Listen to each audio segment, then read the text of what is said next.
Yes, Mr. Brennan. May it please the Court, together with my learned friend Mr. Nathan, King's Counsel, I appear on HMRC's appeal, and my learned friends Mr. Peacock, King's Counsel, and Mr. Ripley appear for the respondent taxpayer. In consequence of what you might call early morning fitness testing, Ms. Nathan and I have agreed that she should make the bulk of our submissions in support of the appeal, and so I'll allow her to do so. Yes. Yes, thank you.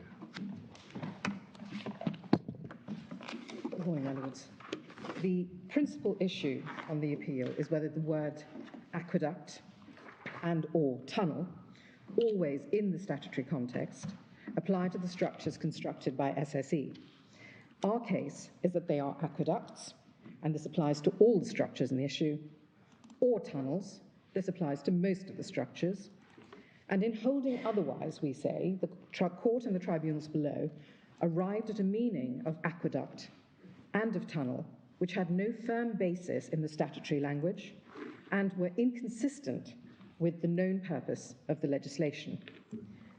SSE support the result below not only by resisting the appeal on the meaning in context of aqueduct and tunnel, but by affirming other arguments upon which they relied below, namely that the relevant structures amount to pipelines or that they are the result of expenditure only on installation of plant within item 22 of Schedule C, of List C. Now, just to outline the way that I propose to make these submissions, very briefly, if I may trespass on your goodwill, just take you very quickly through the photographs. 8 were put in by us. There were further 8 put in by SSE.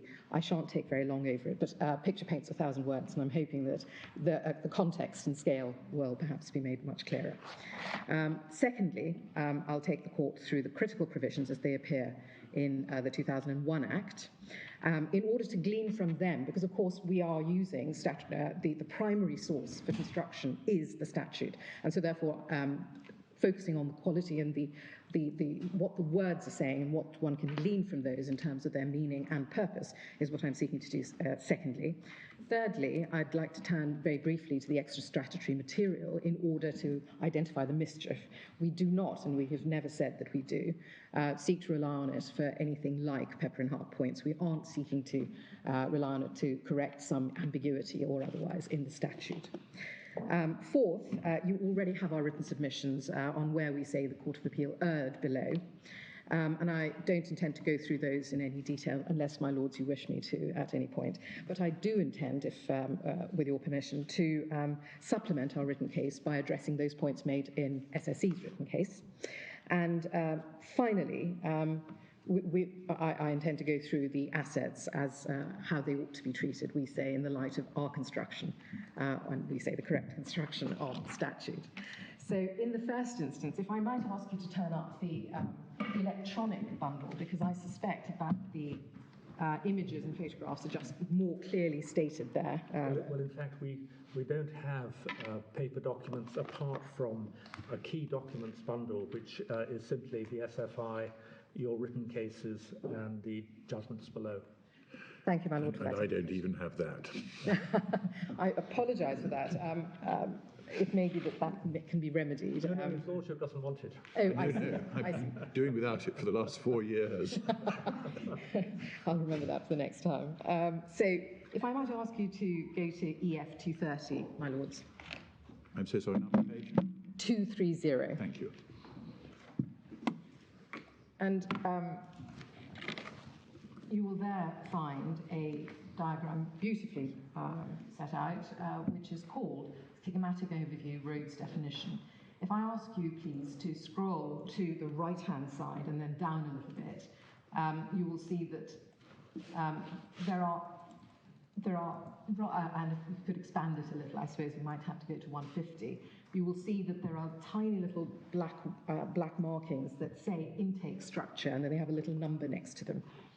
Do I have your lordships with me on that one? I'm just trying to orientate myself. Is the white space with the red line to the upper side of it, is that the bottom end of the loch? Well, we're going from right to left. Right is where the water intake happens, and it then discharges after having gone through the power tunnel on the left-hand side. So if I might invite you to go to the other side of the document, to the right-hand side of the document, and you will be able to see with relative ease words such as aqueduct, tunnel, pipeline, and the like on the right-hand side of the document. Yes, it rather looks as though it is what I thought, because that's the outfall area I see marked. Loch Ness is actually at the other end, my lord. Yes. That's after the tail race. So what I'm trying to do is to show you how the water starts, as it were, in the wild, is then funneled towards the power cavern through the generator, and then it's discharged into Loch Ness. And it's just to supplement that by taking you to a couple of the photographs that might show, that we say show some of the aspects that we were able to take photographs of, and some of the schematics that are there. While at the same time allowing us to soak in subconsciously the fact it is described as aqueduct and tunnel. We make no jury point about that, my lord. Yes. We make no jury point about that. You have our written submissions on the fact that it's a word of ordinary language, and when used without, as it were, capital allowances legislation at the forefront, the language used was aqueduct and tunnel. So beyond that very short point, I shall not say anything more. But if I might ask you then just to look at the water intakes, and then if we just focus, say, on the one that says water intake 1, or any of those which are in small black writing on the complete right-hand side, above and below the word pipeline in black, which is also which is a little bit more legible. These are intake structures. Yes, my lord. And if I could then ask you to look at EF237. This is a photograph of an intake structure. I make no point about which my Lord Briggs raised, about any subliminal messages I seek to make, but pass on. But we see there what is an intake, which is a small pool. There's a bit of a barrier. There's a wheeled structure. There's a siphon. The water rises to the level of the siphon. It's again siphoned off, and it goes into. It's then collected and fed into a structure, an aqueduct tunnel, which is the next thing along, and then into the reservoir. So could I then ask you to turn to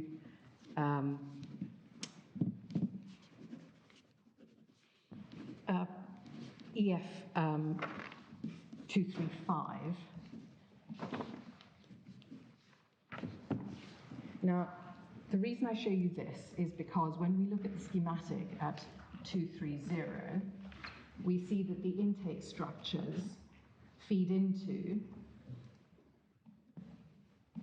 a conduit, which is called aqueduct tunnel, and what we have is varieties of conduits that form this, and the SCFI, which is at EF50, at least the relevant part of it, at paragraph 5 sub 2, describes the various types of conduit. We have photographs of some of those conduits, and so I thought I might just show you those.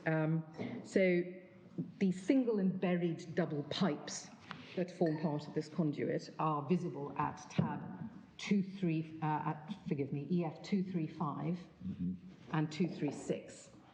And the reason I show you that, you might have to rotate it in order to get a better view, but you see there's a trench, there's a pipe, it's a single pipe. You get a scale, a sense of scale, because there's a person standing next to it. But that and the photograph on the next page, which is of a double buried pipe, these were pipes that HMRC were content to accept formed part of a pipeline, and that's recorded in FTT 61 for your note, my lords, EF 172. There are no photographs of the drilled and blasted underground conduit lined with shotcrete. There are, however, photographs of cut and cover conduits, and we have 4 of those just in stages of production, as it were. So if I could just ask you very briefly to look at, just to scroll through really, 231 through to 234. 231 being the first one, which again needs rotation, but shows a trench, shows a digger, shows the scale of the sort of thing that needs to be made, the space in which the cut and cover conduit needs to be made. Then at 232, you see, again, rotating it, one sees that there's a mesh arch within the trench with a sort of flat base. Just beyond the mesh arch, you can just about see a mesh arch that is sort of covered with concrete. Do you have that, my lords? And then on the next page, you see it further built, a section of it which is partly completed, and you see the cut and cover aspect of it. So it's been cut, the mesh is put in, you've got the concrete over the mesh, and you see an incomplete section of it towards the left-hand side, and then you've got 234, just one more photograph, which shows you it in greater state of completion. And then we have, if I could take you back to 230, we see that the aqueduct tunnel then feeds into the reservoir, which is the sort of blue area hatched in the section. And from there we see there's a line with a bit of a dogleg in it called the headrace tunnel, and that takes water from the reservoir. The FTT made findings at 11.5, which is EF157. It's broadly cylindrical. It's about 5 meters in diameter. It tapers at the end. There's a vertical 600-meter fall in order to create heads of pressure, about 60 atmospheres of pressure, 10 atmospheres per 1 atmosphere per 10 meters of fall. And then we don't see any photographs of the headrace itself, but as you will be aware from the documents, there was a rockfall, and the rockfall needed remedying, and then there was a bypass tunnel. If I could just show you, just by way of illustration, just the bypass tunnel. So at 243 and 244, 243 shows the scale of the bypass tunnel. This was, of course, built by drill and blast rather than by a tunnel boring machine, but again, one gets a sense of the size and shape of it. And it's covered in shotcrete, and then... What is the article at 243? I mean, it might give one a scale, but I don't know what it is. Yes, exactly, my lord. So if I could ask you to turn to 244, which is a schematic of the remedial works that were undertaken. Towards the left-hand side, marked 4, there's a sort of a U-bend, if I may put in that in those terms, and that is the bypass tunnel. Yes. And it is that which I understand is the photograph at 243. So it was in order to bypass the rockfall that blocked the headrace that this bypass tunnel was produced, in order for the water then to carry on towards to be taken down to the power cavern. And it's totally covered. I thought the bypass tunnel was designed to enable you to do maintenance work on the turbine by dewatering that part of the process. My understanding is that might be a reference to the main access tunnel, or the bypass tunnel that's at 11. That's the dewatering tunnel. I'm on 244. I think I'm on at 244. Forgive me. There are further names at the far end. This one is showing. Oh, there's the rock trap. They pass around the rock fall, and it's particularly heavily reinforced. No, I'm sorry, I may just be off being that. So where it says rock trap is where the rock fall occurred. Exactly, my lord. And this diagram, whatever the other bypass tunnels there are and other named tunnels there are, this particular diagram is showing the bypass tunnel to circumvent the rockfall that blocked the headrace. The rock trap. Then how did it, if all it did was to circumvent the blockage of the headrace, it doesn't, how does it drive the turbines? Because it bypasses the power station. No, it doesn't bypass the power station, my lord. This is, the power station happens further along. Perhaps... it's just an adjustment, is it, to the original tunnel, as it were? Because the original tunnel is that straight line that runs straight across the page, and then where there's the rectangle going downwards with circles in it, that's where the rockfall occurred, is it? And exactly. Then, It has to go a kink in it and back again to join up again in order to Yes, I'm so bypass. sorry. I think my Lord Briggs was looking at the other. The trouble is, the same picture has both, but you can only see one of them at a time. Yes, thank So you. I was looking at the one at the right-hand side. I'm back on course. Thank you, my Lord. The head race tunnel then feeds into the underground power station. Parts of the head race include a tapered steel element which fits into the generator. None of that was ever disputed as not being allowable. And then finally, after the water has gone through the power station, one ends up with the tail race. Again, if one wants to go back to the schematic, one can, and that feeds the water that's been through the power generation equipment into Loch Ness. And it's the same water that's gone through, brought in from the reservoir by the head race, passes out to Loch Ness via the tail race tunnel.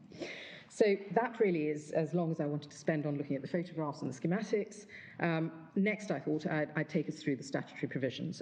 This will be, I suspect, the bulk of my submissions. The remainder being to cover the purpose, responding to SSE's submissions and our submissions on how the assets ought to be treated. So the first thing I think I ought to note is that what we see in 2001 was not the first time that these particular provisions were enacted. They were first enacted by FA 1994, Section 117, in order to address a concern about they were first enacted in 1994 because of the years of uncertainty as to qualifications of what was plant, what was not plant, and what allowances were available in respect of expenditure in respect of certain assets. So those then were introduced as Schedule AA1 into the Capital Allowances Act 1990, and then were reenacted as part of a rewrite in 2001. So if I might just take you to EF 325.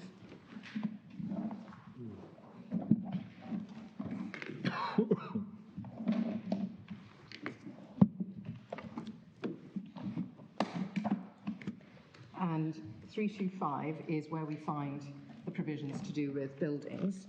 We aren't here concerned with buildings, but the only reason I thought I'd just take you briefly through it is to show that the approach to the drafting of Section 21 is materially similar to the approach to drafting of Section 22, which deals with structures and other assets.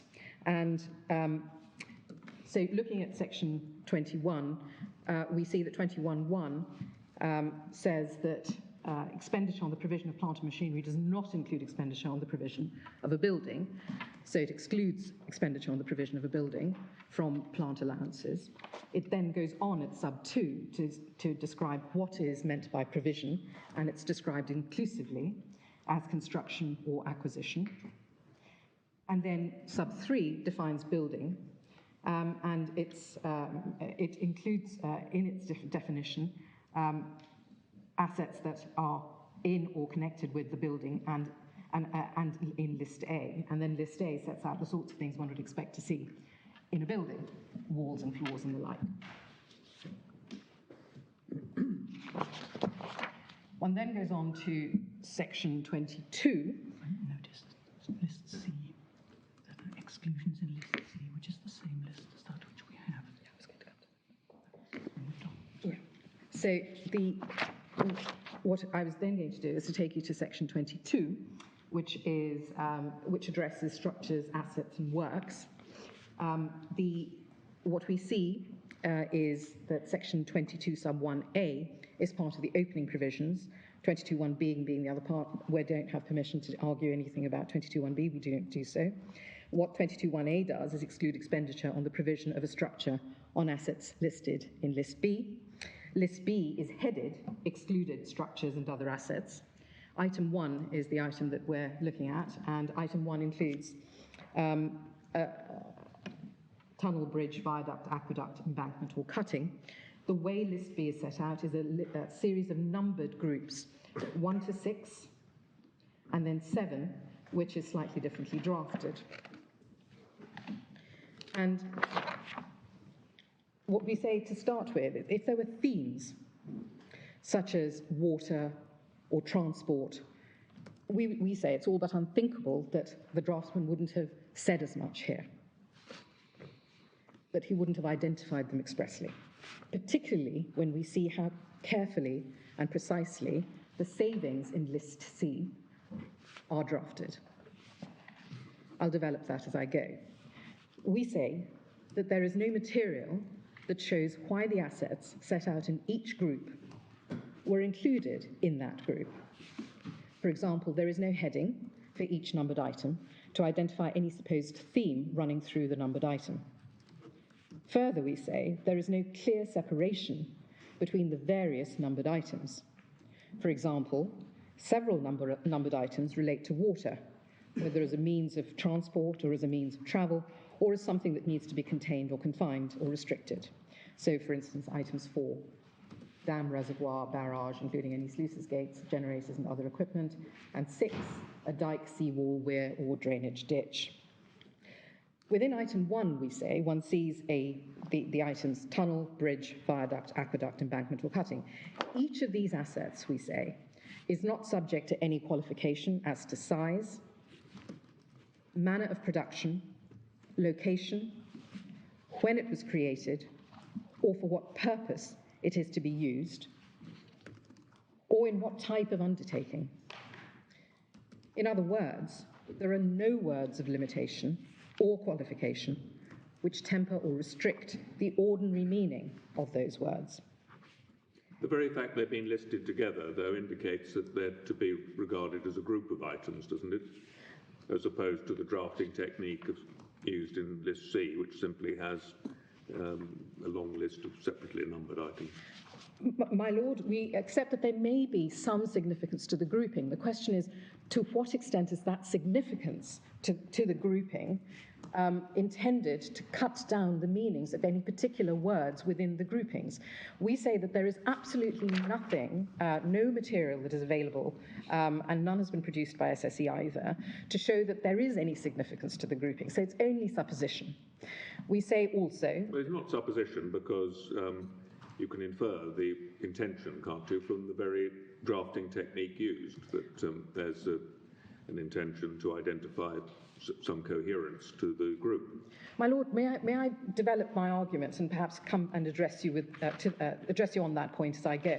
Because I think the point is this, that if one is to say that these items listed definitely have a theme going through them, which limits the meanings that are to be associated with those words in that list, then one would expect to see a coherent approach to the way in which items are listed.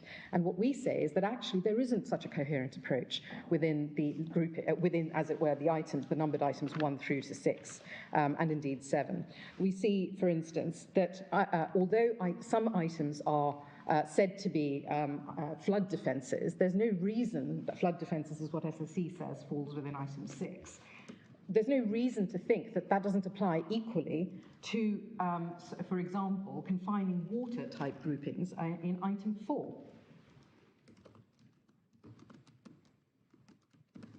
So there isn't, as it were, a clear basis or thesis running through any of these numbered items. And we said, therefore, one ought to approach with caution any attempt to base too much significance on the fact that these words have been placed together in item 1 or indeed in item 2, etc.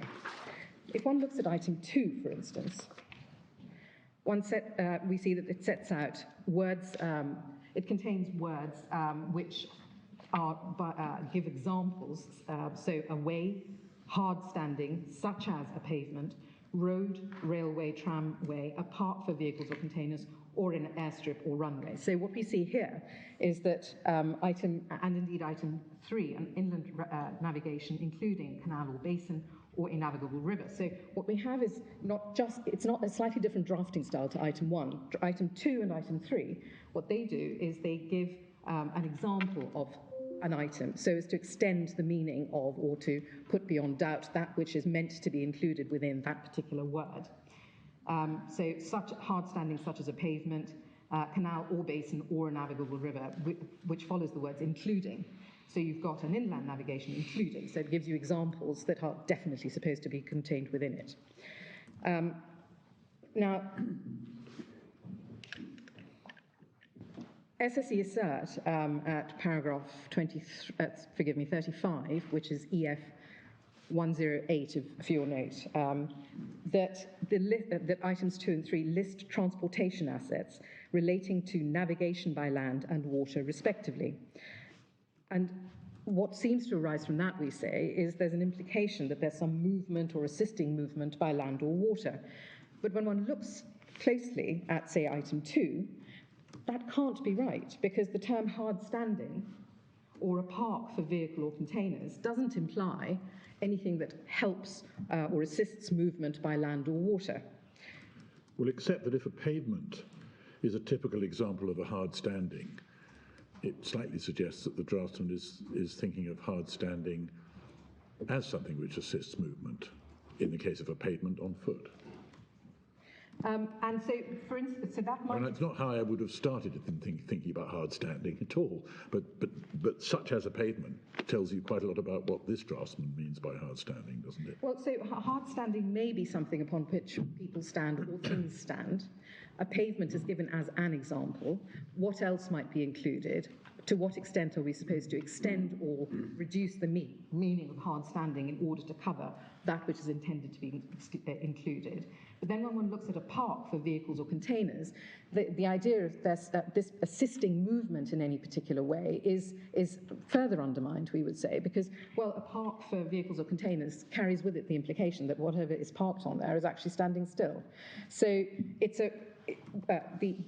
the indication within item 2 uses, it doesn't make it 100% clear that what it's talking about is what SSE identify as its theme, which is transportation assets relating to navigation by land and water, land in case of 2 and water in case of 3.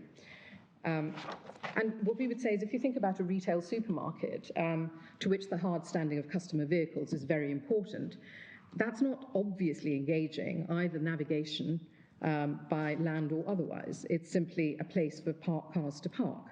So again, we say that item 2 is not entirely clear as to the theme that is sought, that if there is a theme, what that particular theme is. Item 3 identifies assets in 2 ways, by specifying the asset and also by extending the scope of the named items by using an inclusive approach. So an inland navigation, including a canal or basin. None of the named assets are subject to any qualification, we say. Limitation or restriction, none of those things apply. And item 3 includes a canal. Now, on the upper tribunals and the Court of Appeal's approach to aqueduct in item 1, the only meaning of aqueduct here is a bridge that carries a canal. Now, not even a bridge that allows for the transport of water by a statutory undertaker from, say, a reservoir to an urban setting. It's just a bridge that carries a canal.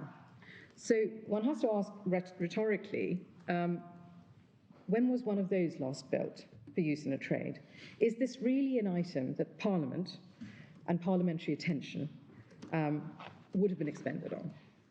And we say it's legitimate to ask that sort of question, not least because of Sir Lancelot Henderson's own approach in Urenco, and for your notes, it's paragraphs 130, EF 681, and 149, paragraph EF 686. So you can give the paragraph numbers again? Yes, Urenco paragraph 130, EF 681, 149, EF 686, my Lord. But we say that is not the end of the point. Forgive me, my Lord. For a moment, the Court of Appeal's approach to aqueduct may have been unduly narrow. It's very striking that they exclude the Pont du Gard, which most people would be the first thing you think of if the word aqueduct is thrown at you. But you have to go much wider than that, don't you? I mean, extending it to effectively a viaduct for water, which includes a bridge, if you like, for carrying water, not necessarily restricted to canals, but possibly a water supply for human consumption. That's not going, evidently isn't going to catch the head race or the other items in dispute under this heading. My Lord, what we would say is that the simple unvarnished language of the statute lists items, and we say that those items bear not necessarily the widest meaning, but they don't bear the very narrow meaning that has been applied to them by the Court of Appeal.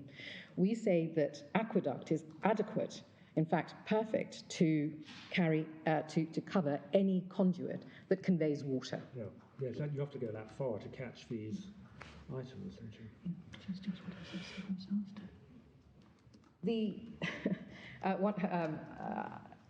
As a matter of ordinary language, we know that aqueduct is capable of having the meaning that we have ascribed to it, a conduit capable of carrying water. Equally, we know that that ordinary language is reflected in SSE's own drafting. I'd make no jury point about it, but I simply say... The word can be used different ways in ordinary language, so you have to supply a criterion for choosing between them. Yes, and we say... And what is your criterion if it's not looking at the other words which are associated with it in the same group? Yes, exactly. So the point, my Lord, is this, that the legislation wasn't drafted in a vacuum. The legislation was drafted to address a very serious mischief, which was the one-way development of the legislation towards structures and buildings and other assets being classified as plant and therefore getting accelerated allowances.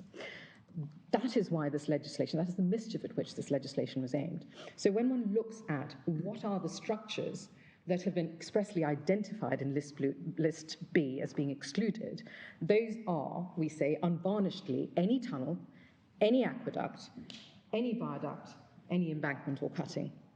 Now, to cut it down to anything less than that, we would say, militates against and undermines the mischief at which this legislation was aimed. It misfires. The idea is not to have structures getting the 25% work, allowances for plant and machinery. It is to it's to ensure that that which is a long life structure doesn't get the allowances. Long life structures have their own particular tax treatment, but the distinction that is being made is something that is plant, which is not a structure, which is not an asset of the type of a structure, so that things like buildings, things like aqueducts, viaducts, tunnels, etc., are excluded from the accelerated allowances. But if he wanted to exclude all structures, then he wouldn't have had a list of excluded structures. Well, he actually, would have excluded all structures, unless otherwise listed in C. And my Lord, the point we make is that's exactly what item 7 does do, except for the savings that it brings in for particular industries, but only in relation to things that escape items 1 to 6. So all structures, we say, are in fact excluded. Why did bother about 1 to 6 then? You just say excludes any structure. My Lord, I suspect... List B or not. I suspect the argument may be that, that Parliament thought it useful to draw a line in the sand, to identify with some degree of clarity what they intended to be excluded, and also to allow for those that they hadn't immediately thought about, so that they didn't fall within items 1 to 6, but were nonetheless structures. Well, then it would have said it excludes all structures, including those listed in List B. They might, in fact, have drafted it that way, my Lord. They didn't. No, because that's not what they intended, presumably. Well, we would say that that doesn't follow through, my Lord. If one has regard to the purpose as set out in the explanatory notes, and we only go to Hansard for the purposes of corroborating, as it were, and fleshing out that which is in the explanatory notes, and perhaps I ought to just take you to the explanatory notes. Now, we do have copies that we can hand up just of that little part of the explanatory note, but it is in fact excerpted in Urenco, so we don't need to go there. It is excerpted in Urenco in the authorities bundle. If I might just take you there. I'm just wondering whether the mischief can be defined also in relation to incentivising investment. And perhaps also in making sure that the environment isn't despoiled. My Lord, that may have been a point, but it wasn't a point that arose in the explanatory notes. It wasn't a thought that was voiced in either the explanatory notes on explaining change 2 or by anything that was said by the Minister.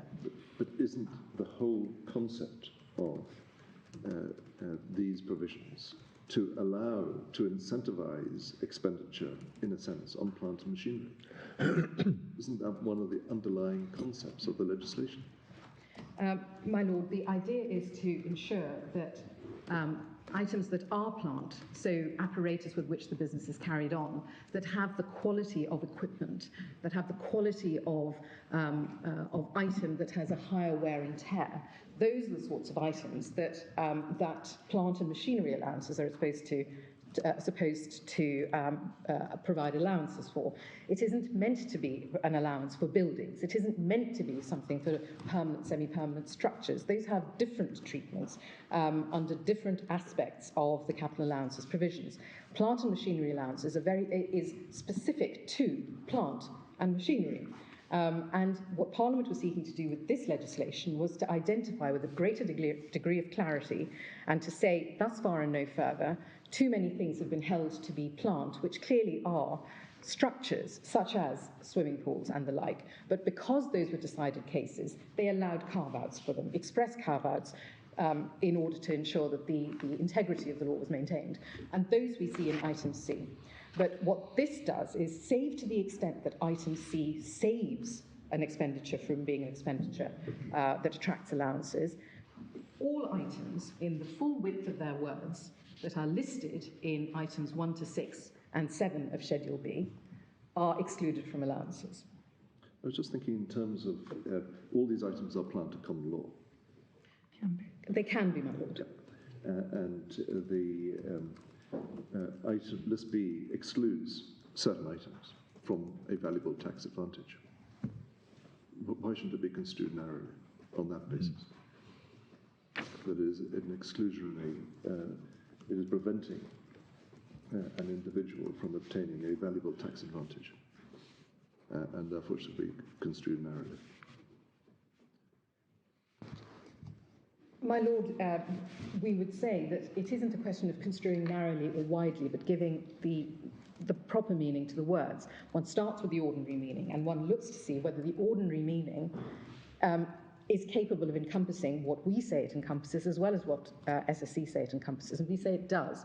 And there is no warrant to cut that down on the basis of some supposed link between the items because they are juxtaposed next to each other, to a meaning that is so restricted as, in the case of tunnels, to mean tunnels only for the passage of people or vehicles, or aqueducts being bridge-like things that carry, bridge-like structures that carry canals.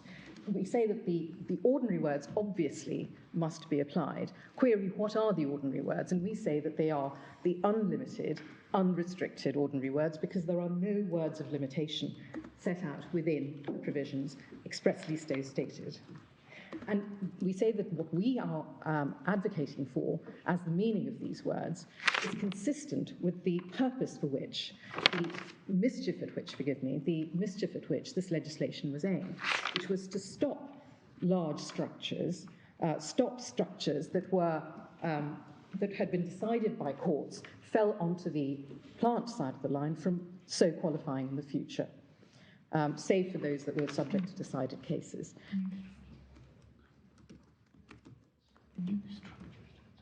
Yes. Draw the line so that new structures didn't qualify. I'm grateful to Then if this is a compendious list of items which judges have included within plant, contrary to the revenue's wish, and therefore designed to sort of kill off a series of decided cases one by one. No, my Lord.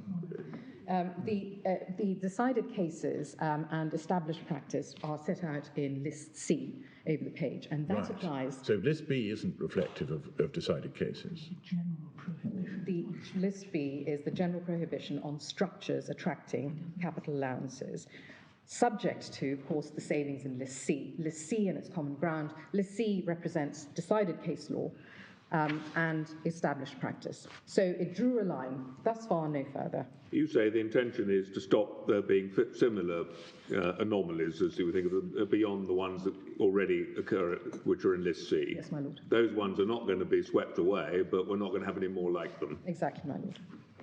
Exactly, my Lord. Yeah. And And so when looking, I have adverted to the purpose, to the mischief at which this legislation is aimed, what was the concern at the point at which the 1994 legislation was being enacted. But we say that when one looks at the linguistic indicators, even within this statute, the one point that, that my learned friend and the Court of Appeal and the upper tribunal below all landed on my Lord Legate is the same point you've made, which is, well, there must be some significance to this grouping of assets. But we say that even if there were such a significance, where is the linguistic indicator within the statute that says that that necessarily means that the words bear a narrower meaning than their ordinary meaning? And in that begs the question of what the ordinary meaning is. And if we accept that there are two different ordinary meanings, you can't present it as abandoning the ordinary meaning in favour of some other. What we're looking for is some means of choosing which is the correct meaning.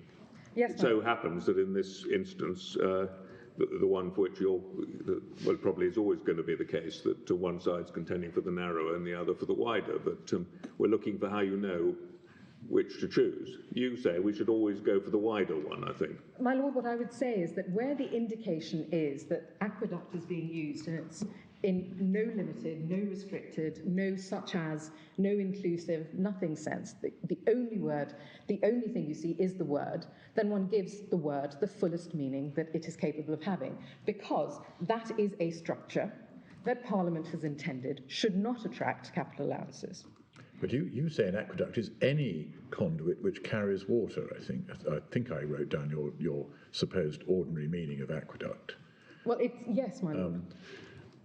Which I suppose you might say is a sort of translation from aqua and duct. But no one would think of a downpipe that carries rainwater from a gutter down into the sewage system as an aqueduct, although it is a conduit which carries water. That might, in fact, fall within item 25. Well, it might, but that, with respect, isn't the point. You're seeking to come up with a perfectly general definition of aqueduct. Whether or not it's controlled by something in List C is, I think, a separate question. Well, actually, my Lord, what we would say is the two need to be viewed together, because the point is that everything is excluded, that we say, everything is excluded that which is set out within item, any of the numbered items in List B. To the extent that Parliament intended there to be a saving, it is saved by specific items in List C. That's how a pipeline, such as the one you were speaking of, my Lord, will be covered. So the... How about a ditch? Would that also be an aqueduct? Well,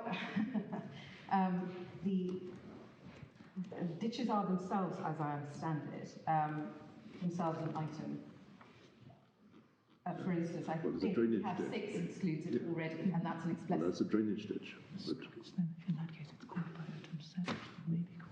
Yeah, so I mean, to the extent that it is not actually expressly so included, so if one assumes that drainage ditch doesn't cover the sort of ditch that you're speaking about, my Lord, then it would probably, we would say, in fact, we would say it does fall within any structure, not within items 1 to 6, except to the extent that one then can say that it is a structure that is used for the purpose of a trade, i.e. within 7A or falls within 7B or falls within 7C. The aim being that the idea is to say, thus far and no further, what are the structures that Parliament has identified as not being ones that attract allowances? And Parliament has said, these are the items we identify as not allowing allowances, except to the extent that they are saved by 7ABC, not 7 itself, because that itself is an exclusionary term, but 7ABC, so if you fall within one of those industries. And those, and my Lord, the point with 7ABC is this, that they are industry specific, they're not asset specific, they're not location specific, they're not construction specific. They are any structure that has escaped items 1 to 6. So it's not an aqueduct, it's not a tunnel, but it is something that is used by, say, an industry, not a building, within Chapter 2 of Part 3. So you've got to escape all the other, as it were, express exclusions, arrive at number 7, be excluded by 7, unless you fall within A, B, or C.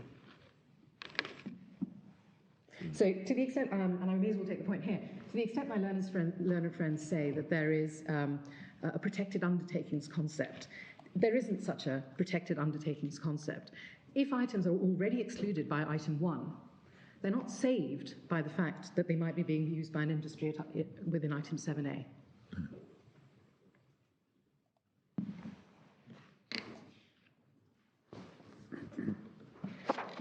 My Lord, I was going to take you through further points about some of the assets that are identified expressly within items 2, 3, 4, 5 or 6, not actually necessarily belonging within that group, but belonging in some other group.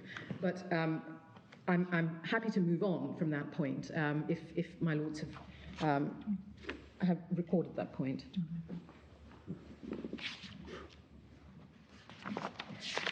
What we would say is that even on the Court of Appeal's view, bridges are expressly excluded in item 1, and canals are expressly excluded in item 3.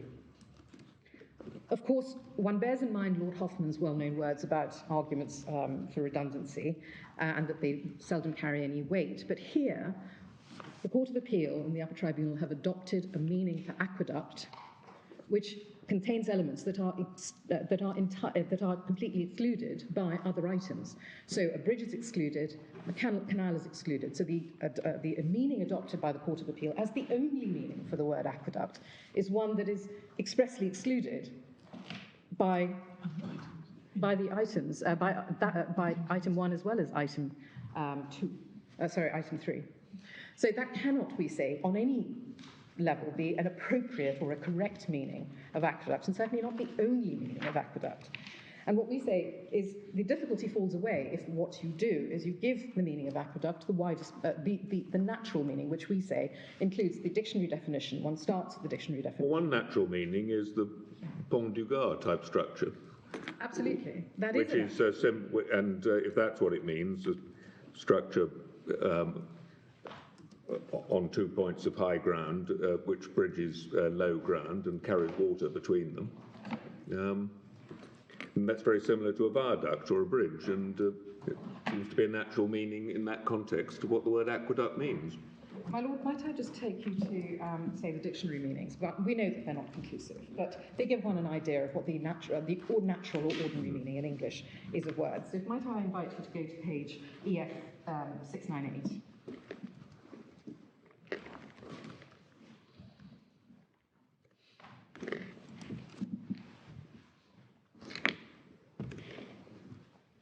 And we say that 1A or 2 are capable of applying. And what we have here is an artificial channel, the head race, the tail race, the cut and cover conduit, the drill and blast conduits, and the various other outflow tunnels.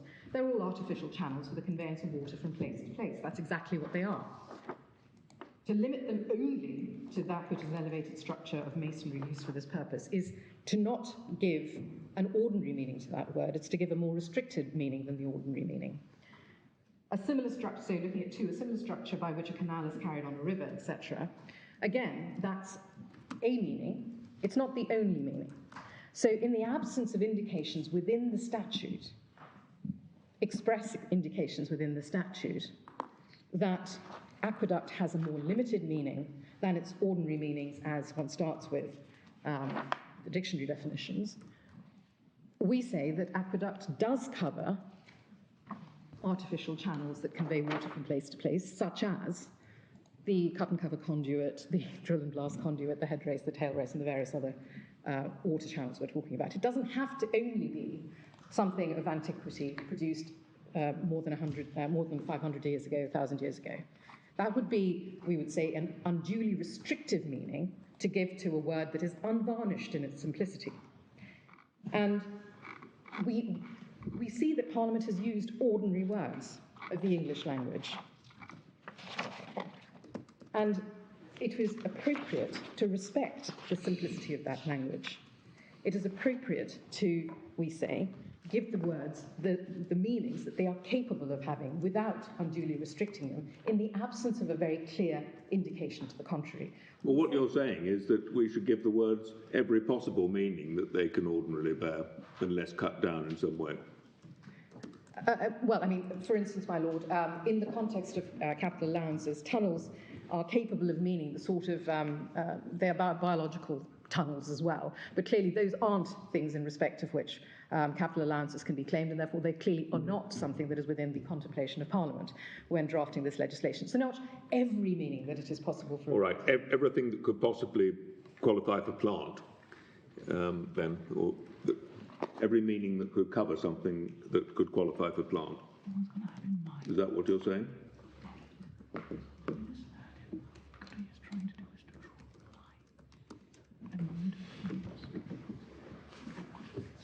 Canals or bridges had not so far. He was trying to stop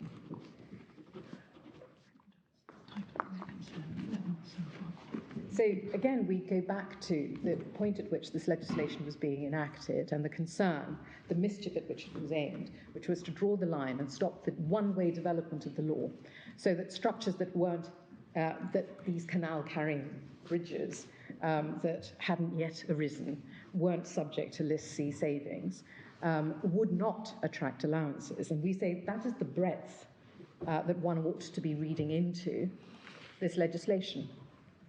We say that it would be odd indeed, in the absence of linguistic indications, textual analysis, to say that because 2 words or 3 words appear next to each other, that necessarily means one goes for the most restrictive interpretation of that word. Even SSE accept that aqueduct is capable of having the meaning that we ascribe to it. And we say that the natural breadth of aqueduct covers not only our meaning, but the Court of Appeal's meaning. The error, we say, is for the Court of Appeal to say that only canal-carrying bridges could be aqueducts, only tunnels large enough, in effect, for people or vehicles to pass through were capable of being tunnels. The linguistic styles are different within each of the items. So saying that the groupings necessarily signify anything is perhaps something that ought to be approached with caution. We see that there are items that may or may not, in fact, be considered to fall within other groups. For instance, a hard standing doesn't really, it could be any other structure, not necessarily a structure falling within item 2. We see that a basin could, in fact, fall into a different item. So what we're saying is that it's perfectly possible that words were included, we don't know why, but in the absence of knowing why they were included where they were included, to use that supposed significance, because they're placed next to each other, as a means of reducing or cutting down the natural meaning of these words is something that ought to be approached with caution, and we say rejected. And so you're putting forward the dictionary definition of an artificial channel for the conveyance of water from place to place as a definition of aqueduct, as I understand. We're saying it's a meaning that is capable, that aqueduct within the statute is capable of having. And then do you accept, if you go back to page 326, that there is unnecessary duplication in including a drainage ditch in item 6? Because that is an artificial channel for the conveyance of water. Yes, my Lord, I would accept that there is duplication, but there is no indication here that there's necessarily hermetically sealed groups with a significance to the grouping. That is why we're saying that there's a permeability between the groups. These aren't hard and fast groupings that necessarily identify only one theme running through them. And we have identified in our written case a possible other theme. But again, it's all speculation. None of us really know, because none of us have material to indicate why there was a grouping in this way. So to found anything on that supposed, we'd say, speculative basis is something one should approach. Do you put reliance on your argument that there is unnecessary duplication in including canal? If you have aqueduct defined in the way that the Court of Appeal did, your argument is, well, why include canal? And that's unnecessary duplication, but there's unnecessary duplication in relation to a drainage ditch. One might say, my lord, that what these are seeking to do is to identify specific items that are definitely intended to be excluded. We are not saying that aqueduct can only mean one thing or another. What we are saying is that the only meaning of aqueduct chosen by the Court of Appeal just sits very uncomfortably and is inconsistent with the expressly identified elements of that definition that are expressly excluded from allowances. Well, yours does also because it includes a drainage ditch. But what about the dictionary slightly, the ESP dictionary meaning, namely an elevated structure of masonry used for this purpose? The concept of elevation being, I suppose, attracting the Pont du Gard picture of an aqueduct carrying water over a space rather than necessarily through something or along the ground. A ditch would carry it along the ground and a drain would carry it underground. Those may be definitions of those points. Well, they may. I'm just wondering whether there's any redundancy then if one takes that slightly narrower dictionary definition. May I just have a moment to think that through? By all means.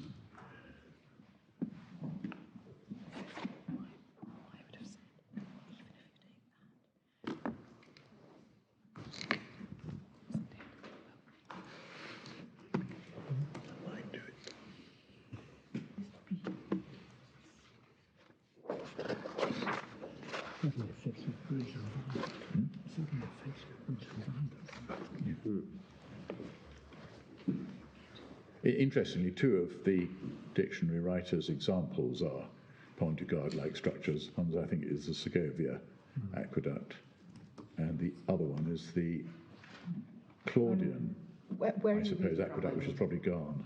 So I'm on page 698. I think it's still there. I think so. Yeah, maybe there as well. Yeah. My lord, I don't. Oh, I see. Yes, I see that. Yes. Yes, I mean, clearly aqueduct is capable of including aqueducts of antiquity. It doesn't have to be a canal-carrying aqueduct, but the Court of Appeal, we say... No. I know, but I'm putting to you a slightly establishing the Court of Appeal were wrong on that doesn't get you far enough, does it? Well, my lord, what we would say... Let's assume they were, and that aqueduct here means something similar to a viaduct, but with water instead of vehicles and people. And I would then draw your attention, my lord, to the letters ESP, which I assume mean especially, so as a particular example, as opposed to the only example of the... Well, I think everybody accepts that the word is capable of having all these different meanings. We're just trying to identify which is the most rational meaning to attribute to the legislature. And if I may say so, one which causes the least redundancy.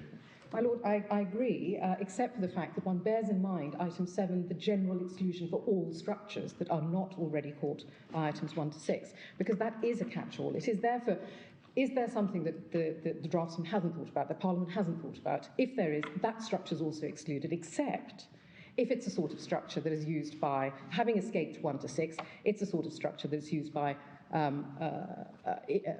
for the purpose of trade being carried on, a qualifying activity being carried on by... Well, where do we stand on that in this case? Well, I mean, we say that you don't even get to item 7. I know, but what if we did get to item 7? What happens then? Well, They would be entitled to allowances because they fall within one of the exclusions. exactly. We would say that if they weren't excluded by item 1, Yes. and they were within item 7, Yes. then they would be within item 7A, and therefore they would get allowances. Yeah. Right. Yeah. Well, that's very important, isn't it? Because it means that this isn't just a blanket exclusion. There's a significant difference between whether you're one of the itemised excluded structures or you're just within the generality of structures. My lord, the point is this, we would submit, that if you are excluded by one of the itemised structures, you never get to item 7. Exactly. And that's the reason why they shouldn't be construed as encompassing everything. Because some structures are designed to be saved once you do get to item 7 because of their industrial purpose. We say that... And if you knock out the sort of structure that ought to be brought back in at the first stage, you never get to stage 2. Is not trying to say some structures. That's why he puts them in 1 to 6 rather than 6.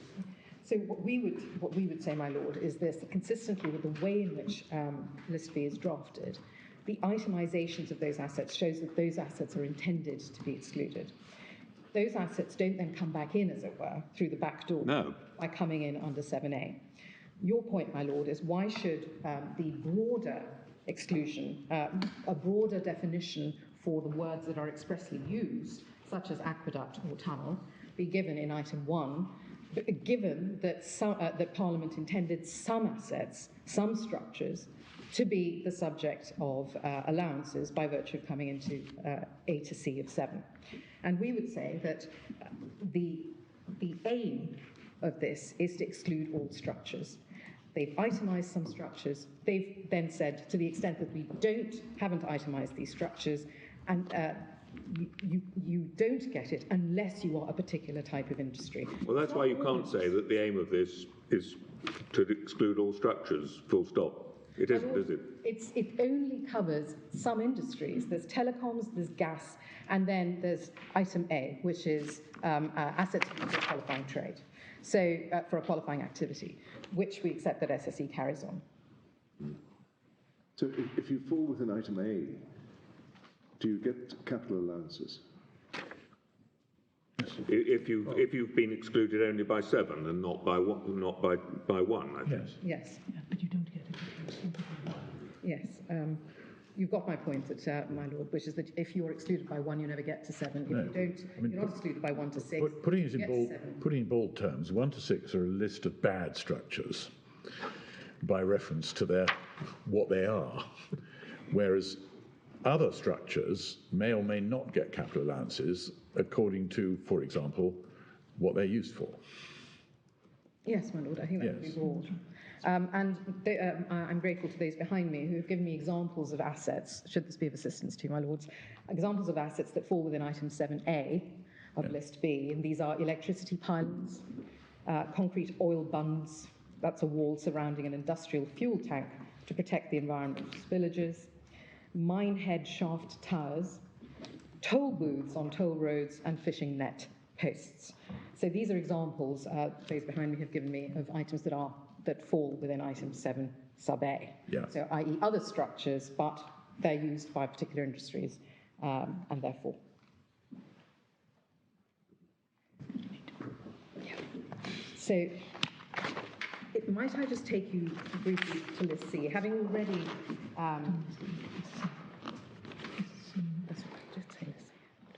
list C is set out at page 327, EF 327, and it embodies decided cases. We've attempted in our appendix to the written case to set out some of the provenance in the decided cases. So, for example, partition walls at item 13 is Gerald and John Good, and then we've got swimming pools, which is Cook and Beach Station Caravans, dry docks, obviously Barclay Car, and the like. The points, the items, what we would like you to take away, as it were, from List C is the specificity of its drafting. It is very clear about what it wants to save. It defines it very carefully. So partition walls, item 13, partition walls were movable and intended to be moved in the course of the qualifying activity. That's clearly Gerald and John Good. The alteration, item 22 is the one that my learned friends rely on, item 22 and item 25, the alteration of land for the purpose only of installing plant or machinery. And in relation to that, we say that the language there is tight, it's limited, because the purpose is only of installing plant or machinery. It's that it's intended to be limited is also made clear by the fact that it's installation of plant or machinery, not construction. And we see a similarly tightly drawn restriction in 25, the provision of pipelines or underground ducts or tunnels with the primary purpose of carrying utility conduits. In the previous legislation, there was a comma after the pipelines. We accept that pipelines don't need to have a primary purpose of carrying utility conduits, but it's what we're looking at is tunnels with a primary purpose of carrying utility conduits. So there's a sort of invisible comma after pipelines. Yeah. Yes. And as I understand it, in 22, construed at the relevant time, it didn't have to be qualifying plant and machinery. But it now does, by virtue of a later amendment. Is that right? That's correct, my lord. FA 2019 introduced sub 4. So you get the very odd result, but I suppose the oddity, we're just stuck with it, that even though you couldn't get capital allowances on the plant and machinery you're installing, you could get capital allowances on the hole in the ground which you create to install it. My lord, that is certainly possible. It isn't the case in our case here, because the cut and cover conduit is installed. Well, you have our point on that already. Well, I have your point on it, yeah. Yes. But I'm just making sure I've understood how 22 worked at the material time. Well, 22 itself includes, if you recall, my lord, subparagraph 2, the provision of a structure or other assets includes its construction or acquisition. So all the construction costs associated with that particular asset, such as in Berkeley Curl, the dry dock, included the excavation costs of installing the dry dock and the like. Yes. That was all part of the provision of the dry dock. And that is where the ordinary case would fall. Here, however, we have at least the FTT took the view that because installation had a broader meaning, it could mean construction, that even though the item itself was an aqueduct and therefore excluded by item 1, the costs of putting it in, as it were, or creating it in situ were allowable. And because of the upper tribunal correcting the error of treating installation as the same as construction, that point then fell away, also because they held that the items were not aqueducts. So therefore the point again fell away. But here we say that item 22 is clearly looking at a limited saving by the use of the word only, and also using the word installing. So construction isn't included. And for your notes, my lord, I shan't take you to it because I am slightly conscious of the time. Might I invite you to read Sir Lancelot Henson's paragraphs 163 to 164 in Urenco, and that's EF 689 to 690. The thrust of which is I respectively agree with the upper tribunal that saving in item 22 must have been intended by Parliament to be a limited one.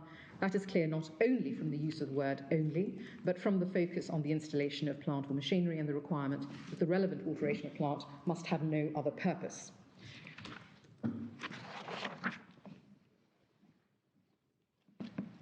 And looking then, if I may,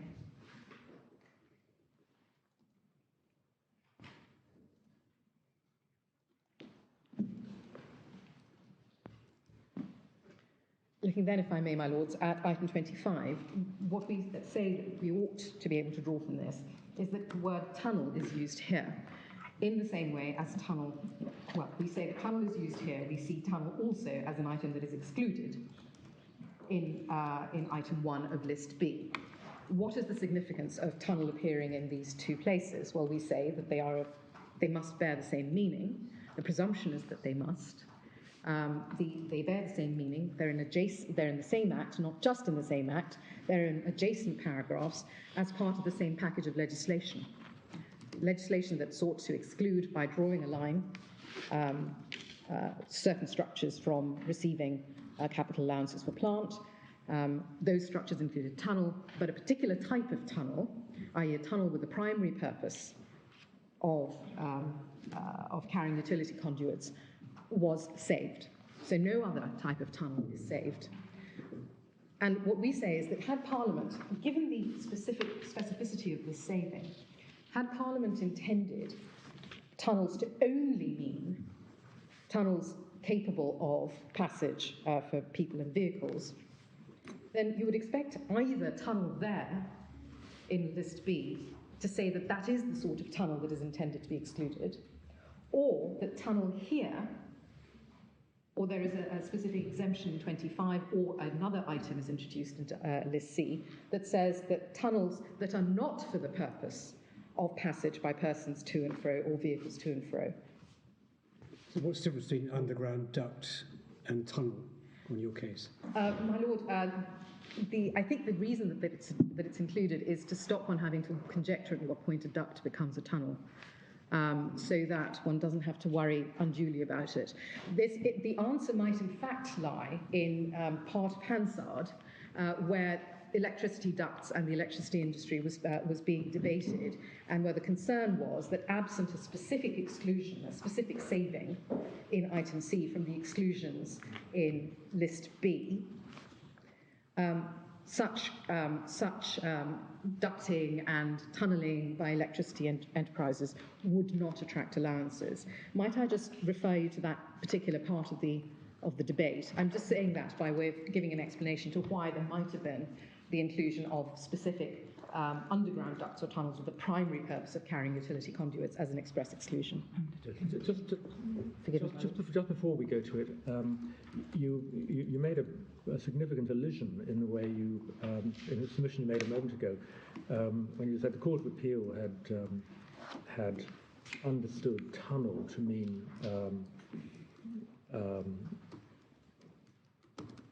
something that was capable of passage by people or animals, and then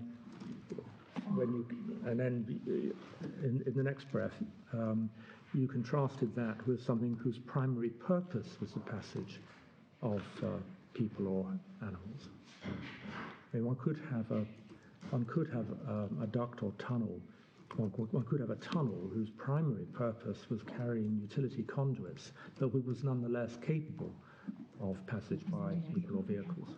And indeed, we do have one in this case, which is called main access tunnel, which is... It's the transformer cable tunnel. Forgive me, I stand corrected. It's the transformer cable tunnel, which is primarily for utility conduits. I was thinking about... And is not in dispute. And that is not in dispute. I was thinking about the tunnel that has some cabling, but is principally for the purpose of access, and that was held not to fall within item 25. That's right. Yes. Yes. I understood earlier on that you said that the list B, item 1, was not subject to qualification of size or purpose, or in what type of undertaking. There were no words of qualification. But when you get to list C, in order to distinguish a duct and a tunnel, I think you are relying upon a qualification of size and purpose, potentially. Certainly size. My Lord, I make... So returning to Lord Hamden's question, what is the difference between an underground duct and a tunnel? My Lord, I make no positive submission about the relevant size of something in order to be a tunnel. I too know no distinction that is a strong and capable, reliable distinction between ducts and tunnels. The impression of ducts is that they are smaller, the impression of tunnels is that they are larger, but it is no more than that. Both qualify and you don't need to identify. And because both are stated as being saved, as long as they have the primary purpose of carrying utility conduits, both will attract allowances. So one doesn't have to ask the question or determine the boundary between what is a duct and what is a tunnel. Well, you do if you are going to rely on item 24, as item 25, as an aid to construction of list B item 1, because ducts aren't included there. My Lord, what we would say is that ducts don't feature in item 1, tunnels do. That's the point. And we say that tunnel there is being used in the same sense as tunnel here in item 25, list C, which is an underground passageway. It isn't limited as to size, it isn't limited as to structure, it isn't limited as to location. That's item 1 of list B. And it is not limited only for people or vehicles. But what is saved by list C is specifically only that which is with a primary purpose of carrying utility conduits. So one might envisage tunnels as having a range of apertures, a range of space within it.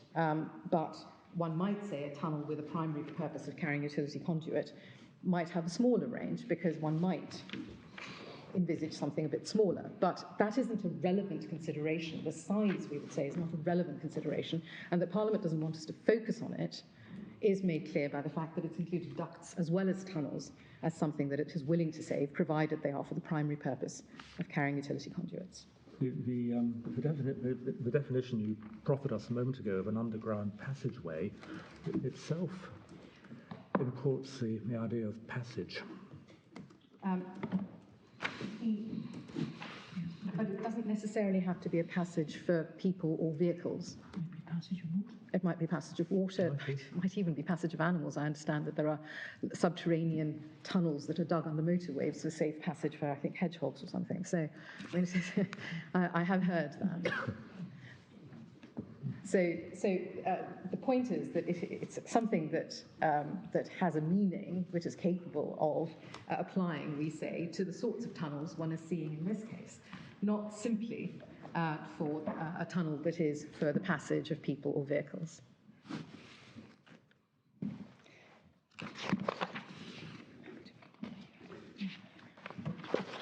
So there are just 2 points I would like to make as to construction. You have my submission that where words appear in appear in the same act, or they are used in the same sense. In our written case, we relied on the case of web and web as to the meaning of debts, and we rely on that. We also would like to take you, my lords, just to 3 statements.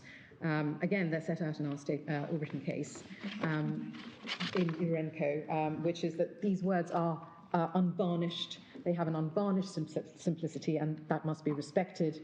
Parliament has chosen ordinary words in everyday use, and we say that there's no reason to give them any more arcane or limited meaning than the words are capable of bearing.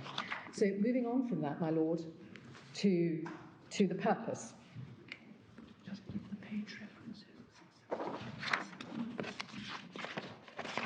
I'm grateful to my learned friends. So in support of those particular statements from Urenco, might I give you the EF references?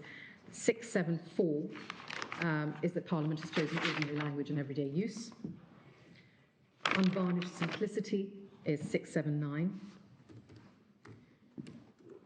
And in particular, if I might make the point, which I made right at the very beginning, that at paragraph 121 EF 680, Sir Lancelot Henderson considered it unhelpful for the tribunal to have canvassed a spectrum of possible everyday meanings for the word building. We are not, of course, concerned with building, when none of those meanings has any firm basis in the statutory language. And that is a point that we wish to emphasize here. Apart from the possible fact and the significance of the fact that these words are set out in item 1 next to each other, there is no clear reason why those words are set out there. There is what is clear, however, is that they are not limited in their meaning because there is no word of limitation set around them or restriction. The permeability between the items is patent from the fact that some items could appear elsewhere, as my Lord Stevens pointed out in relation to drainage ditches. So unless there is a firm basis in the statutory language, we would say that the meaning of tunnels used by the Court of Appeal and the meaning of aqueducts approved by the Court of Appeal isn't a legitimate meaning because it's based on supposed significance of the words appearing in item 1. That all seems to me to depend on starting with the presumption that the widest possible ordinary meaning should be given and less cut down. And unless you can make that good, I don't see why one should start with the widest, where there's alternative or ordinary meanings, why you should start with the widest one. It's a legitimate inference from the way in which it was presented. If you just start on a neutral basis, then you look around for some rational basis for choosing between them, and one that you can come up with is the fact that the statute has evidently been deliberately drafted to identify clusters of items, not simply a list. Forgive me, my lord. What we would say is that this is a legitimate way to approach it in the light of the way the legislation was presented to Parliament, the mischief at which it was aimed, so that it is intended to exclude structures except when expressly saved by list C or falling within A to C of item 7. That is why we say the words need to be given the meanings that, to be not limited in the way that the Court of Appeal limited them. And given that the words are capable of meaning what we say they mean, they should be given that meaning, i.e. an aqueduct covers the head race, tail race, and the other channels, the conduits we see here. Tunnels covers the sorts of conduits we see here as well. It's not limited to simply being for persons or vehicles. So it's not what we say is that it's a legitimate way to approach this legislation given the mischief at which it was aimed. And that's what I just wanted to deal with very briefly before going on to answering the SSE's written case that's made in it. The task of the court, as you all know, is set out in several cases. We've cited Quintavale, any number of others could be. It's paragraph 8, EF 622 at 625, my lords. The court's task within permissible bounds of interpretation is to give effect to Parliament's purpose, so the controversial provisions should be read in the context of the statute as a whole, and the statute as a whole should be read in the historical context of the situation which led to its enactment. And then, of course, we have the presumption of that Parliament is rational and informed body, and in relation to that, we've cited Walsall Metropolitan Borough Council, that Parliament is presumed to be a rational, informed body pursuing the identifiable purposes of the legislation. Purposes of the legislation, and that it acts in a coherent and principled manner. And the reference is EF 590, my lord, for that passage.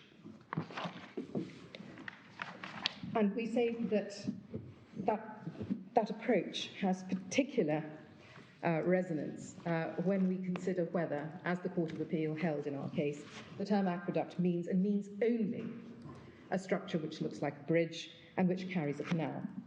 And attributing to Parliament the aim of achieving such a very specific exclusion in the absence of any textual indicators in the language of List B item C, for List B item 1, or in List C, we say is unsound.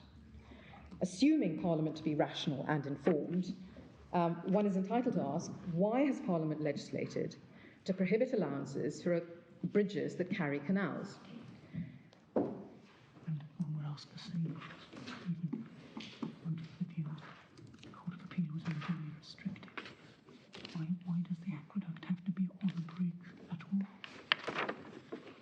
And we might supplement that question with, why does an aqueduct actually have to be on a bridge at all?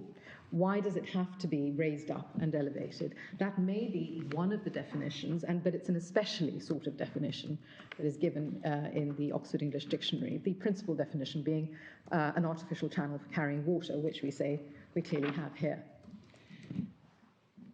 The primary source, I think, it's common ground. The primary source to look at is to determine the purpose of the legislation is to look at the statutory words. That's what I've sought to do so far. But it is also clear that the court is entitled to take account of the mischief at which the legislation was aimed, and the material that the court is entitled to take into account includes explanatory notes, and we have the project for the registration of children of British citizens case at paragraph 30. For your reference, my lords, EF. That can't be right. I've got EF 609. Thank you. 609, my lords. And the way that is that paragraph 30 is set out makes it clear that it's not intended to be exhaustive, but all we're relying on there. Do you have that, my lord, Lord Briggs? So we say that one is entitled to look at the explanatory notes. One is, we say, also entitled, when looking at identifying the mischief, at the Hansard materials, and the cases we relied on below are set out in the SSE Upper Tribunal decision, paragraphs 64 and 66, for your reference EF 209 to 210, and those are the asbestos case and the presidential insurance cases. Do I need to take you to those, my lord? No, no, thank you. I'm grateful. And we've made it clear in our written case that we do not contend that anything Mr. Dorrell said would satisfy the three-limbed test set out by Lord Wilkinson in Pepper and Hart for our purposes. That's not what we're seeking to rely on. But we invite consideration of the Hansard materials to flesh out the explanatory notes, and what they say is what they are seeking to achieve with this legislation. I mean, your argument seems to be wanting to attribute to Parliament the intention of excluding anything that could possibly be called a tunnel, even if it's a classic example of plant that's in use for the purposes of a qualifying trade. And I don't see why we should impute that intention to Parliament. Don't exclude anything that can simply be described as a tunnel. And you don't get on to asking what trade it's used by. That's not My Lord, because it is an expressly identified item for exclusion, we say that whatever answers to the description of a tunnel is excluded by item 1, regardless of its use in an industry. You only become industry specific and start concerning oneself with the use in a particular industry or in a particular trade when one passes all the hurdles of exclusion set out by items 1 to 6. And we say that that is consistent with the mischief. The mischief of this, at which this legislation was aimed, is identified in the explanatory notes to start with. And we don't have it in the bundle, but it's actually, the relevant part is excerpted in Urenco. If I might invite you just to go to EF 682. We can give you hard copies if you want. We do have hard copies of the whole change too. But you probably don't want. But you probably don't want to see it. The relevant passage is at paragraph 134. This is Sir Lancelot Henderson's decision in Urenco. In the relevant part of Annex 1, the explanatory note on change 2 states that sections 21 to 23 are based on Schedule AA1 CAA 1990, but they differ from the schedule in that they simplify and extend the provisions about what items are treated as unaffected by the express exclusions from what can be plant or machinery. Schedule AA1 was inserted in CAA 1990 by Section 117 FA 1994 against the background of burgeoning case law extending the meaning of plant. The schedule was intended, so far as practicable, to call a halt to this process. In general terms, it contains provisions excluding things from being machinery or plant, and other provisions about things that are unaffected by the exclusions. An extension of the provisions treating them as unaffected by the express exclusions therefore means that more items can be treated as plant or machinery. This in turn favours the taxpayer by potentially extending the range of circumstances in which the taxpayer may obtain plant and machinery allowances. So it then carries on, but that is the passage to which I would like to draw your attention, my lords. And that's the explanatory notes to the 2001 Act. And just to be clear, those are the explanatory notes to the 2001 Act, which was the rewrite act of CAA 1990, into which FA 1994 inserted Schedule AA1. So we know what the purpose, the mischief at which this legislation was aimed is. And what it tried to do was draw a line in the sand. Where do I get that phrase, line in the sand? Well, it's there in the Hansard debates. Again, we only turn to those to flesh out what is set out in the explanatory notes. Might I just take you to EF 809?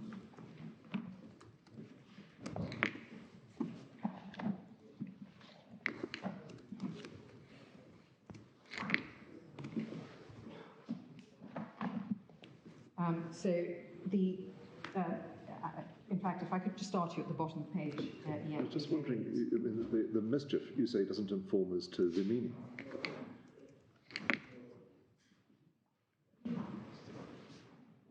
Forgive me, my lord, I catch that. I'm just slightly having difficulty following your concept of the mischief. So, is to prevent the burgeoning case law extending the meaning of plant. Okay? But it doesn't help you with the meaning of the word aqueduct. My lord, what it does is it informs us that the word aqueduct means what it says. It's pretty much a Ron Seal question. Well, that's what we're arguing about, isn't it? What it does say in terms of its meaning. I don't think I've ever sat on a case where reference to parliamentary materials was of any material assistance. And at the moment, I have the impression that my luck isn't going to change. My Lord, if I might trespass on your goodwill and just take a few moments to pick out a couple of passages, I'm not inviting you to read the entirety of it. That would be asking too much of you. But at the bottom of page 808, so EF 808, in the speech of Mr. Dorrell, who was the minister, the relevant minister, halfway down that bottom paragraph in the right-hand column, the intention behind the legislation. Do you have that, my lords? The intention behind the legislation is to clarify and strengthen the boundary between buildings and structures on the one hand and plant on the other. The boundary has been eroded over the years by a number of court cases which have reclassified certain expenditure on buildings and structures as being expenditure on plant. That has affected exchequer receipts and has created uncertainty about where the boundary lies. And then over the page, the new rules will result in greater certainty for both the taxpayer and the revenue. They will also protect the exchequer from future reclassifications of assets currently considered to be buildings or structures. Where that happens, machinery and plant allowances will become available at a higher rate than would otherwise be the case, writing off most of the cost of the asset over the first 7 to 8 years. That is clearly not an appropriate rate of write-off for the buildings or structures, which have on average a very much longer life. And then over the page, if I might just take you to 8.1. I did say I would just take you to the debate about electricity, and I think that's to be found at the bottom of 8.10 and over the page on 8.11. Just for your note, there was a discussion about electricity conduits and the like, and would they be capable of allowances? And it appears that what is now the item in list C was actually being introduced by amendment and was greeted with some enthusiasm because tunnels were an important feature of the installation of electricity cabling in London. I'm grateful to my learned friend. The point of showing this to you is that the legislation was introduced as List C, item 25, as an amendment to that list, and was in order to protect these sorts of tunnels, which would otherwise have been excluded by item 1 of List B. We then, if I could then ask you to go to page 817. EF 817, there's a short passage on the right-hand column, Mr. Dorrell. I have made it, do you have that, my lords? Yes. I have already made it clear that the clause's intention is to prevent further erosion of the tax base as a result of extension of entitlement to capital allowances. It will not remove entitlement to capital allowances for any taxpayer who is entitled to it under the present state of case law. And that, of course, is the point about the C. And then there are several other passages, but the drawing a line in the sand passage is to be found at page 824, EF 824, right-hand column, about halfway down, paragraph starting. He also said, and if I just invite you to read down for about 12 lines, you'll see the reference to drawing a line in the sand.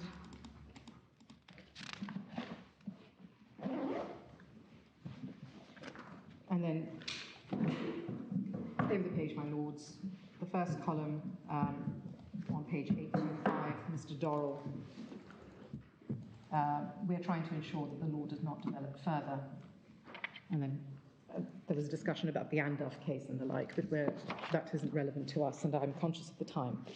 So we say that the purpose of this legislation was to draw a line in the sand. The mischief at which it was aimed was the erosion of the boundary between structures on the one hand and plant and machinery allowances on the other. And against that background, as identified by the explanatory notes and as fleshed out by the ministerial statements, we say that it is legitimate to give tunnel a wider meaning than the Court of Appeal, encompassing, we say, the sorts of apertures that are here, the conduits that we are dealing with here, such as the head race, the tail race, cut and cover, drill and blast, etc. Equally, we say that aqueduct is capable of having a wider meaning than the Court of Appeal, a meaning wide enough, we say, to encompass head race, tail race, and the like. Elevation, we say, is not a necessary element to the ordinary meaning. It's simply given as especially as an example in the Oxford English Dictionary. It isn't a necessary element. What we say, the ordinary meaning of aqueduct is an artificial passage channel for to convey water from place to place. So then moving on to SSE's written case, my lords.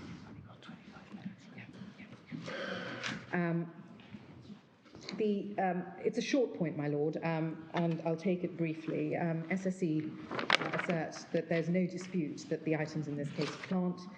We simply say that the manner in which this argument arose below was that it was a difference of approach. SSE approached it with, let's deal with Section 11 and whether or not it's planted common law first, and HMRC's approach was, let's see whether or not it's actually excluded. Then we don't have to tackle the entire argument about whether or not it's planted common law. So that's how we got to where we are.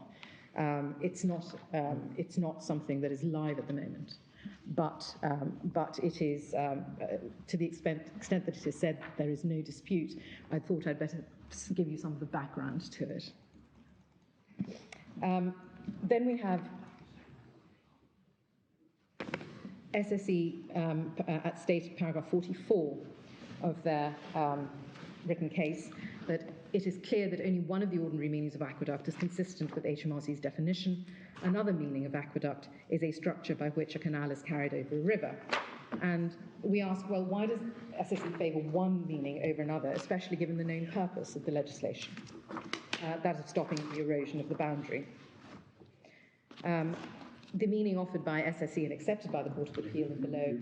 By saying that, you wish us to use the mischief to inform the meaning of the words by limiting the meanings to by making the meanings as wide as possible, and that is pepper and heart.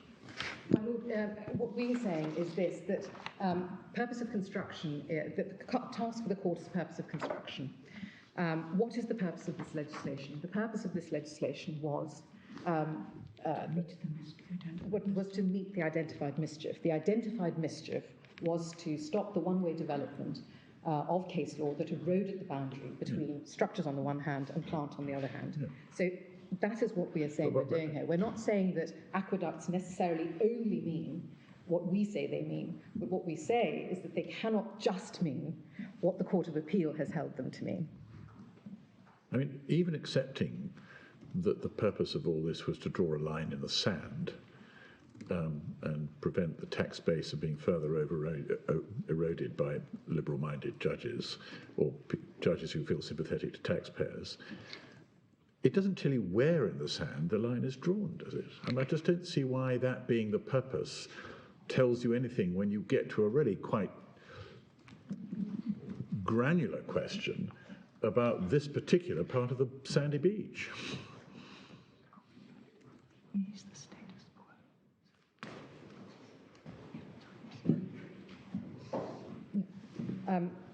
We say the position is that the Parliament was seeking to freeze those assets at that particular point so that no new assets answering to the full description of what comes within tunnel, aqueduct, bridge, etc., or any of the identified assets then got allowances, except to the extent they escaped, that they were saved by List C.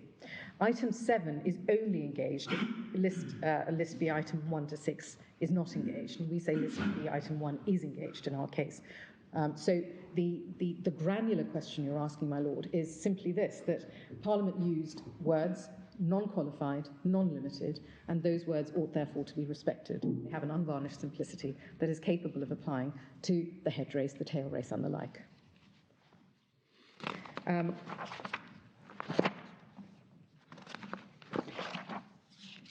We say that to the extent that noscitur socius is being used to limit the meaning to a more to the meaning that the Court of Appeal alighted on for aqueduct or tunnel, doesn't necessarily assist here, does not assist here, in fact, because we know what the mischief was at which the legislation was aimed. We know that the purpose of this was to meet that mischief. So to choose to rely on noscitur socius, which is a weak canon of construction, which in the Tang and Cooper, and we've cited this in our written case at paragraph 52 EF 77, and also Benyon, where it is to be found at EF 840, the maxim noscitur socius is always a treacherous one unless you know the societies to which the soci belong.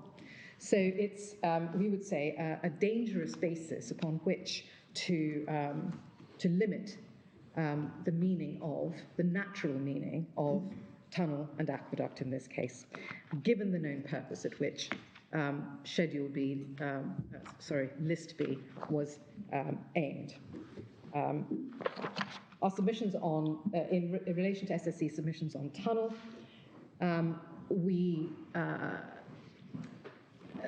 these are short points. At 59.3a EF 115, they state that the term tunnel is not used in a wider sense in List C, item 25, but simply in a different context. And we contend that there is no competition between wider or narrower meanings. The aim is to find what Parliament meant. You, of course, are going to say to me, but of course that's exactly what we're trying to do here. But what we're saying is when it used the word tunnel, it used it in its fullest sense, i.e. capable of not just encompassing that which the Court of Appeal held it meant, but encompassing tunnels that are for more than just passages for persons or vehicles. We then turn to 59.3c of their case, EF 115 again. They say it doesn't lead to any particular conclusion about the breadth of the term tunnel, and we say that, well, one asks the question, well, why not? As I responded earlier to a question from my Lord Stevens, one might conceive of tunnels being of different apertures, and perhaps tunnels that are required for people and vehicles might be of a wider aperture. The range of apertures may therefore be something that is hinted at, depending on its context and use. In relation to SSE's written case 66 2-4 and the meaning of installation, which sought to challenge Sir Lancelot Henderson's decision on installing, we say that not only did he get the meaning of installation right in the context of this legislation, but that the upper tribunal, the Court of Appeal, also got it right.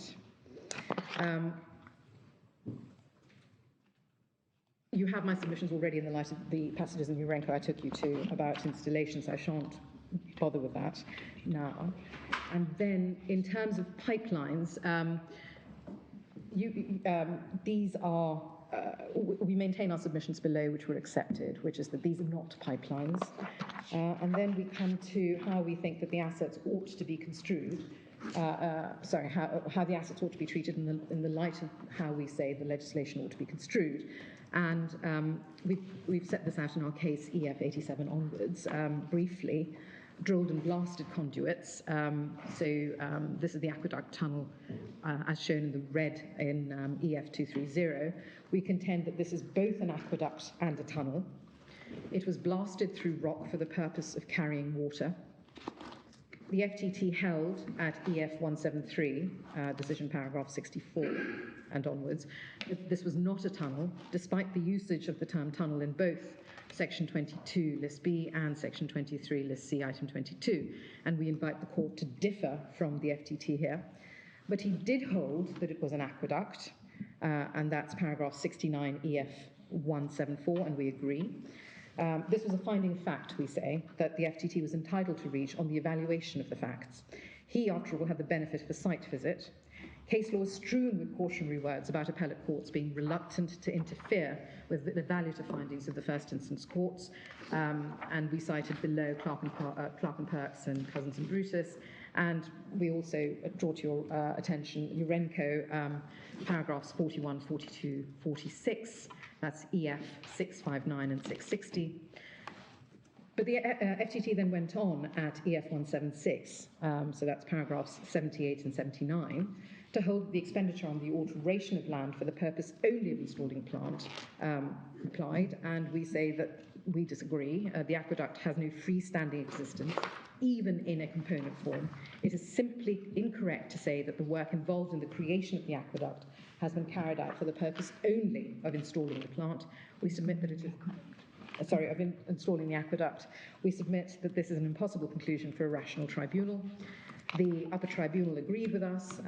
If you'll reference the EF 216 to 217, 219 to 220, and the Court of Appeal did not dissent, and that's EF 148, 149. In relation to the cut and cover conduit, we say that this was an aqueduct. That's at paragraph 84 of our written case, EF 87. The FTT agreed. While we wouldn't shrink from calling it a manufactured tunnel, aqueduct is a much happier description. The upper tribunal of the Court of Appeal held that it was not an aqueduct because it was not a bridge carrying canal. If that construction is correct, the cut and cover conduit is obviously not a structure that would not be disqualified as an aqueduct.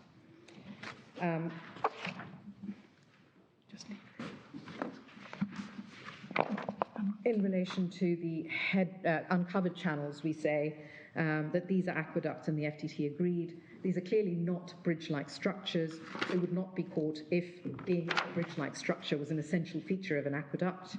And for the same reasons as above, we say the FTT was wrong to rely on item C, list 22. In relation to the head race tunnel, this is both an aqueduct and a tunnel. It fits the First Year Tribunal's description of being an artificial underground conduit whose function is solely to transport water from one place to another through the ground under the force of gravity. This is exactly what it does when in operation. When not in operation, it holds water under increasing pressure in readiness for the operations room in Perth to turn on the tap. And the FTT held that it was not an aqueduct because of its specialised nature, paragraph 91 of the FTT decision EF 178, but did not say what the head race was. If it was not an aqueduct, was it some sort of innominate structure? The FTT's reason for saying that it was not an aqueduct was based on its asserted complex function, and that's to be found at EF 178. It's hard to see why the First Year Tribunal thought a cleverly designed aqueduct has to be given a different name, as if that term could only be used in respect of simple and unsophisticated pieces of design. Neither, if it was not an aqueduct, did the First Year Tribunal identify it by any other ordinary word. The FTT's point about clever design could be said of any aqueduct. An aqueduct from classical antiquity has just the correct number of arches to cross the intervening valley, not too many, not too few, not high enough or not strong enough would be obviously inconvenient. A bridge-carrying canal would be deep enough to carry the right amount of water and strong enough not to collapse. Both the top and the bottom of the head race are broadly fixed in height at the reservoir and at sea level. The head race is constructed so as to be big enough to carry out its function. All of this is true of any successfully designed aqueduct. It starts and finishes in the right places for generating electricity. The water can be turned on and off and thunders through a no doubt sophisticated piece of engineering at the turbine hall, which is not in dispute. The success of the design of the head race tunnel, the right place, the right height, right bore, sufficiently strong, does not denature the construction into something else. And if we're wrong on that, the tunnel boring machine, which bored the tail race and the head race, did what it was designed to do. It produced a subterranean passage, accurately described, we say, as a tunnel. In relation to the tail race tunnel... I want to familiarise myself with it. There is a vertical part of that head race, is that right? It falls 600 feet, but 600 metres, forgive me. Intake in the reservoir, and then there's 6 kilometres of 5-metre cylindrical bore. Yes. Yeah. And there may be a vertical element inside the reservoir, but otherwise no vertical element. I'm very grateful to my learned friend. There is a 6 kilometre length. There's a fall of about 600 metres over that length. There may be a vertical element to it, but I'm afraid I cannot take it any further than that. And it's at how many atmospheres of pressure? 60. 60. A pressurised container. Well, one might say, my lord, that it's in fact it's just a channel, an artificial channel that carries water, albeit it carries it with the force of gravity. And it's 60 atmospheres at the bottom. And it's 60 atmospheres at the bottom and 0 at the reservoir level. One then turns to the tail race tunnel. The FTT correctly held, we say, that correctly held that this, which carries all in exactly the same water and which travels down the head race, was an aqueduct, and we agree. But it wasn't similarly dazzled by the design of the tail race. The upper tribunal, the Court of Appeal, we say, for the reasons I've already given, were wrong to disturb this finding of fact. It was evaluative and open to the FTT. And again, just don't take it too fast. The point is that the tail race was held to be an aqueduct, and it wasn't somehow denatured as an aqueduct by complexity, which is what he said about the head race. Yeah. Same route of the TBM. I'm grateful. The tail race was not. The tail race was held to be an aqueduct, despite the fact that it contained exactly the same water that came through from the head race through the Park Haven and out again. The FTT was not dazzled by the design or otherwise of the tail race, such as to denature its characterization as an aqueduct. We say alternatively that it's a tunnel. And the FTT seems to have overlooked the argument, but would doubtless have held that it was not, because it wasn't on its findings for people or vehicles.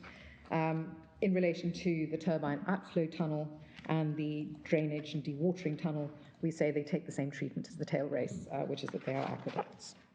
Do you want me to say anything else? That's it. My lords, unless I can assist you further in...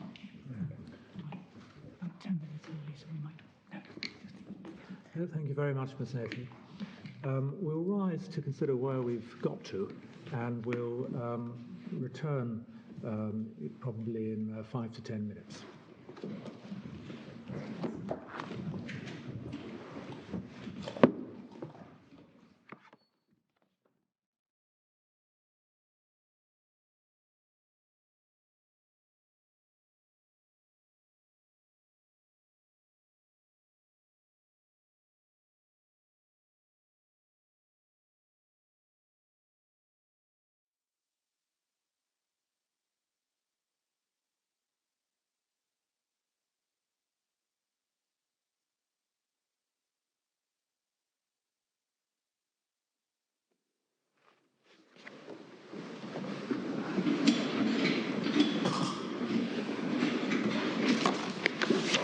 Now, Mr. Peacock, we don't need to hear you in response to the arguments that have been put forward on behalf of the revenue.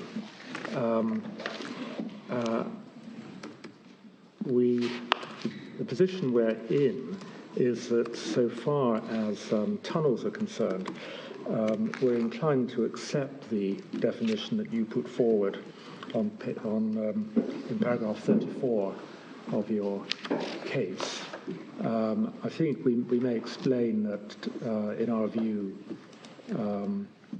the way that, as you put it, for a way to pass through could include a way for humans, possibly other animals, and vehicles. And in relation to aqueduct, we're inclined to, we think that the Court of Appeal's definition is too narrow, and that it needs to be, it needs to take, too narrow is not quite the right way of putting it, but it needs to be capable of accommodating the Pont du Gard example. And the way you put it in your paragraph 34 effectively reflects what the OED put forward as the especially sense of the word, and we're inclined to accept that. Now, that being the case, the other points that you've raised in your cross-appeal don't appear to us to arise. Unless we've missed something, the net result is we don't think we need to hear you. Well, Lord, I think that logically must be right, that if you're with us about the debate of the aspects of List B, yeah, we don't get to List C, and that would bring the appeal to an end. Yes. Yes. Well, very well then. Well, we're very grateful, notwithstanding we weren't persuaded, we're very grateful to Council for the Revenue for the assistance that they've given us and for explaining the argument so clearly. We'll let you have our judgment as soon as we can.